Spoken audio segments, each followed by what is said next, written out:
Saudara, Anda menyaksikan Kompas Bisnis masih bersama saya Putri Oktaviani. Selamat belanja Rp20.000 per hari, warga Indonesia bukan kelompok miskin lagi. Pengelompokan miskin di Indonesia ini menurut Bank Dunia bahkan lebih rendah dibandingkan dengan sejumlah negara tetangga. Pakai penghasilan tahun 2017. Sekitar 7 tahun lalu, Myanmar, Vietnam, Thailand, dan Malaysia garis kemiskinannya sudah di atas Rp600.000 per bulan.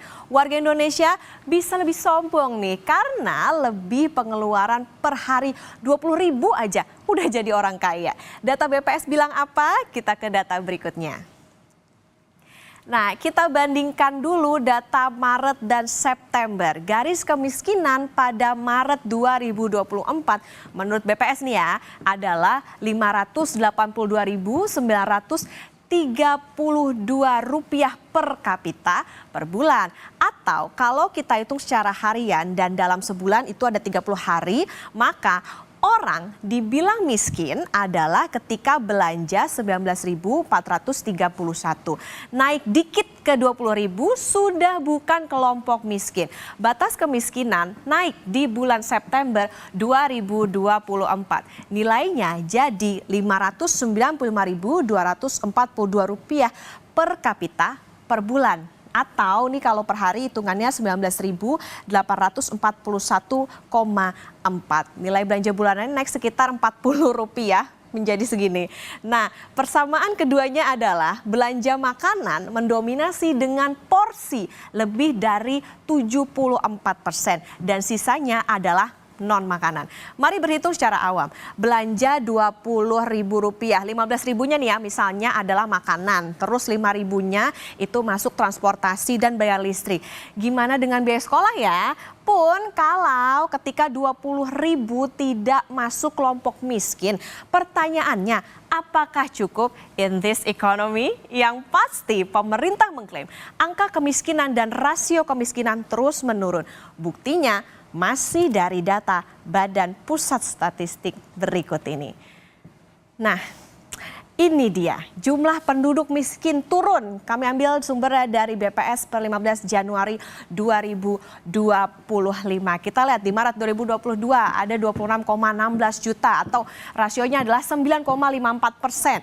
September 2022 kayaknya agak naik tapi dikit ya, 26,36 juta atau 9,57%. Maret 2023 turun 25,9 juta, rasionya 9,36%.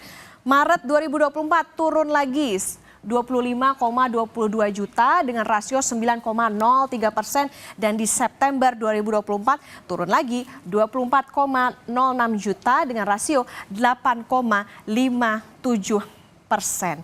Fakta keras lewat data memang turun secara jumlah dan juga rasio sangat signifikan, bahkan rasionya dari 9%-an menjadi 8%-an. Tingkat kemiskinan ini saudara adalah yang terendah sepanjang sejarah. Setidaknya sejak tahun 1970 yang tercatat sebanyak 60%. Tapi selama ini banyak kritikan standar garis kemiskinan ini abu-abu. Karena yang dipakai untuk mengukur angka kemiskinan di Indonesia sudah terlalu rendah. Pemerintah didorong memperbarui metodologi pengukuran standar garis kemiskinan selama 26 tahun terakhir alias sejak 1998. Jadi nih, kalau Anda beli es kopi segelas harga 20.000, jangan ngaku-ngaku miskin ya. Banyak keluarga miskin saudara yang bekerja di sektor pertanian. Tidak hanya itu, sektor informal juga masih mendominasi. Jadi terdapat, kalau kita lihat dari data ini, terdapat 47,34% rumah tangga miskin yang kepala rumah tangganya ini bekerja di sektor pertanian. Kemudian kalau kita lihat dari segi sektor informal dan formal, maka persentase rumah tangga miskin yang kepala rumah tangganya bekerja di informal ini adalah 61,34%. Dan kalau kita lihat dari tingkat pendidikan kepala rumah tangganya, maka sebagian besar kepala rumah tangga miskin itu berpendidikan rendah, yaitu tamat SD atau tidak tamat SD, dan ini proporsinya sebesar 64,15%. Jadi kalau kita lihat gambaran ini, maka secara umum rumah tangga miskin di Indonesia ini didominasi oleh mereka yang kepala rumah tangganya bekerja di lapangan usaha pertanian dan status pekerjaannya informal, serta pendidikan kepala rumah tangganya adalah SD ke bawah. Kita tinggalkan soal kemiskinan, kita ke informasi lain. Presiden Prabowo Subianto akan banyak memberikan proyek infrastruktur pada perusahaan swasta. Sejumlah proyek yang dimaksud adalah bandara, pelabuhan, dan jalan tol. Pernyataan ini sekaligus membantah tuduhan bahwa ia menghentikan proyek pembangunan infrastruktur. Salah satu pertimbangannya adalah karena swasta lebih berpengalaman dan inovatif menggarap proyek infrastruktur. Peranan swasta juga diperluas demi mengejar target pertumbuhan 8% dalam 5 tahun kepemimpinannya. Saya ingin memberi peran yang lebih besar kepada swasta.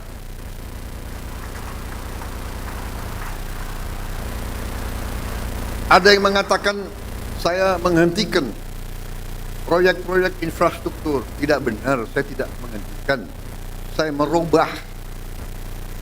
Infrastruktur akan sebagian besar saya serahkan kepada swasta untuk membangun. Swasta lebih efisien, swasta lebih inovatif, swasta lebih pengalaman, saudara-saudara sekalian. Jadi nanti jalan tol, pelabuhan, bandara, saya serahkan swasta, silakan bergerak semuanya.